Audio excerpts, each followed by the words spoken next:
Today we're doing our first ever reaction video. This video is doing its rounds. I got sent it by a lot of people asking my opinion on it. It's basically talking about my generation, millennials, the homeless generation, as he refers to it, going over the financial crisis, inflation, affordability of homes, student debt, all of the issues we're facing.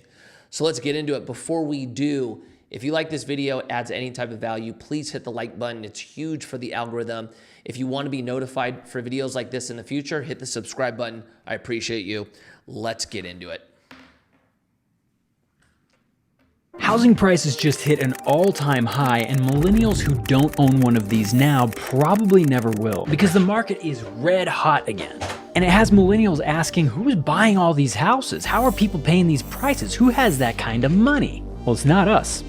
It's Wall Street and investors. They want to own it all so that you can't own any of it. Buckle up, grab some ice, because this one's going to make your blood boil. In order to understand the homeless millennial story, we have to go back to the early 2000s, when super risky mortgages were offered to the public by the biggest banks in the world. And at the time, banks knew that people couldn't pay back these loans, but they didn't care, because they would lump these toxic loans in with other loans in a new financial product that made them a lot of money, called a mortgage-backed security. Think of a mortgage-backed security as a bowl full of apples. Banks grouped toxic loans with stable loans, with the idea that a few bad apples could be easily sold to investors if they were lumped in with good apples and sold as a bunch. And Wall Street did this for about 10 years, until 2008, where virtually every bunch of apples contained nothing but rotten mortgages. And when borrowers stopped being able to pay back on those loans, banks were left holding the bill, and it forced a massive panic sell-off in the markets, which triggered a financial collapse that spilled into every corner of the economy.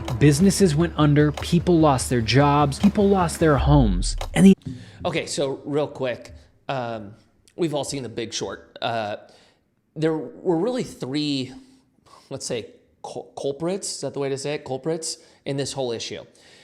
It was complacent investors, that's for sure. People were putting money into assets without doing any type of due diligence.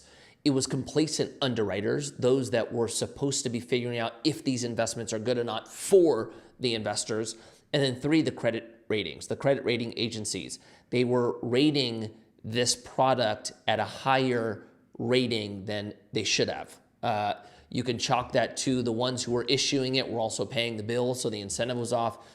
I would probably chalk it to laziness, but I don't think it was just the bankers. I would say those three were the big issues to this. The entire housing market crashed, but there was one group that got away completely unscathed. The big banks that caused the crash with the invention of mortgage-backed securities in the first place. They got bailed out by the government and the Federal Reserve, who printed trillions of dollars in order to add liquidity to the economy to create an environment that was more friendly for the banks and also to help lower interest rates. And the printing of all that cash that began in 2008 were the first ripples of the tsunami of inflation that we are all experiencing today in 2023. But the story gets worse, because all of that happened at the exact same time that the government got into the business of loaning money to young students going to college. And colleges saw this as an opportunity to cash in on billions. Because when the government is loaning young kids money to pay for their... Okay, this is going to be hard because there's a lot coming at us. On inflation, 2008 being the beginning of the tsunami that we're feeling right now, I think there's a part of that's true. Like anytime you print money, that is inflationary. Now, you can make the argument that if the goal is to not destroy the economy and try to keep it going to the best of your ability, that in an environment that's deflationary, which is what we are in, printing money is actually a good thing if that's your goal. But he's correct that it is inflationary, that's for sure. Now we're getting into the student debt, which is another issue. College tuition. Colleges thought to themselves, well, why don't we just charge more for this? And that's exactly what universities did, which turned higher education into a for-profit business. So between these three seemingly unrelated events, the financial crisis in 2008, the bailing out of the large banks that caused the crisis in the first place, and the government subsidization of higher education, the perfect storm for a homeless generation of millennials was created. Because for over a decade, millennials were saddled with unprecedented debt. They carried overpriced degrees into a broken economy, all the while interest rates were held at artificially low levels, as the government and the Federal Reserve continued to print brand new money into existence. And they did that to support the big Wall Street banks that caused the problems in the first place. And the irony here is that all this extra cash in the system and the low interest rates on houses actually worked. It made monthly mortgages on homes much cheaper. And despite the fact that all this extra cash in the system did drive up home values into the early and mid-2010s, mortgages actually became more affordable month to month for the average borrower. So much so that the average mortgage was actually cheaper than what it cost to rent in most places in the United States. But millennials were saddled with debt, working minimum wage jobs with expensive degrees that they had to pay for. And those millennials, even though they were making their rent every month, didn't qualify for the cheaper mortgages. But you know who did qualify? The same investment banks and Wall Street hedge funds that caused the financial collapse in 2008 in the first place. The same bad actors that keep getting off scot-free time after time after time. Not to mention their government counterparts who helped them out of these sticky situations in the first. Okay, so it's not that I disagree. His timeline's a little bit off. Homes didn't really start appreciating, not beginning to mid-teens. It was like mid to really late. I mean, when we saw a lot of the appreciation, it was 18, 19.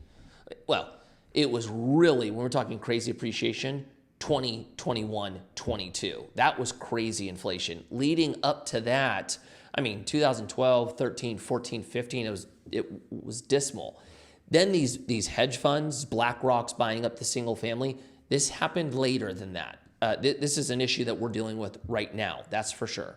Place, because there's probably some shady dealings going back and forth between Washington and Wall Street during all of this. You can't tell me there's not. Because in 2023, BlackRock and other big investors are back in the market, scooping up homes at or above asking, driving prices to new all-time highs. And this is why there will be no housing collapse. Because this time, the housing crisis is one of unaffordability. The millennials who already are in homes have homes with low interest rates and mortgages that are cheaper to service than it costs to rent. They're not going to default, and prices are just going to keep climbing as investment companies fight with each other for existing inventory, and the government won't do anything about it because they already have. They bailed out Wall Street. They helped the people that created this environment in the first place. Nothing the government has done over the past 10 to 15 years has in any way benefited the American people. It's only benefited the 1% ruling class that helps carve out deals in Washington in the first place. And it almost feels like all of this was done on purpose, because if you just think about it for a minute, the government encouraged you to take out massive amounts of debt to pay for higher education that you were promised would lead to a brighter future. They knew that there would be hundreds of thousands, if not millions of students that took out that debt that would never be able to pay it back. And the one detail that was conveniently left out of every student loan program was the fact that student loans can never be forgiven. Also, that you could get a degree that wound up being worth.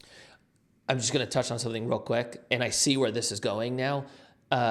The government changed the student loan policy a long time ago. When was it? In the 80s, maybe late 70s, to where you couldn't discharge your debt. That's not something that happened recently, but he's correct that created the price from running out on us when it comes to college education.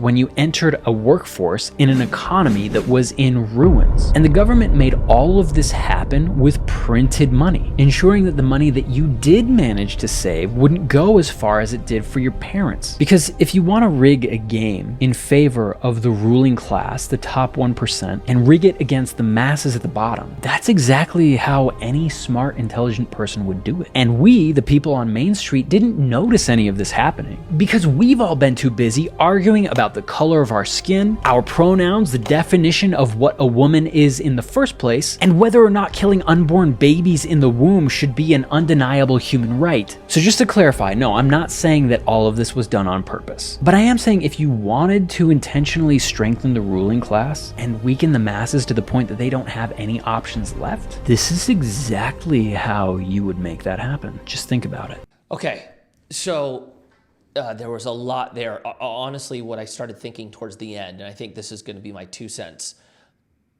it's actually much worse than what he's explaining, but I look at it a little bit differently. all of the things he's talking about, when you talk about affordable housing, the inaffordability of housing, when you talk about the student loans, not being able to discharge them, the price of college going up, this has all been done under the guise of what's best for you, right? The government has been selling this, we need to protect the people, we need to do things for them, and all of that action is actually what created this. When you look at, the inability to discharge your debt, that was done because the government looks at it and goes, these banks are never going to give money to students. There's nothing backing the debt. Well, we want an educated population because we want employees and as manufacturing was being offset to China and out of America because it's done cheaper, they're looking going, we need an educated society, right? They're not going to go to school. We need to do something so that they can go to school. What happens? Well, their incentive structure is off now, and it incentivizes banks to give money to students. It doesn't incentivize the underwriter to find out if the student can even pay the job back. And then there's competition, right? These schools have programmed these kids to believe that if you don't go to school or if you don't go to a more expensive school, you can't make money. And now you have colleges that have to become competitive and they start creating all these amenities and diversity of programs and all these things to offer. And now it's gotten way, way more expensive. You look at housing. If you think the government is going to come in and make housing more affordable for you, they're not. The government creates bigger issues by getting involved. So the best thing we could do, in my perspective, educate ourselves, empower ourselves, go out and do it yourself. Do not rely on the government. Do not rely on anyone. And if you start doing that stuff, before you know it, you might end up like the 1%. I hope you liked this video. I hope it was educational. He's a great creator. I follow him on TikTok. I'll see you guys next week.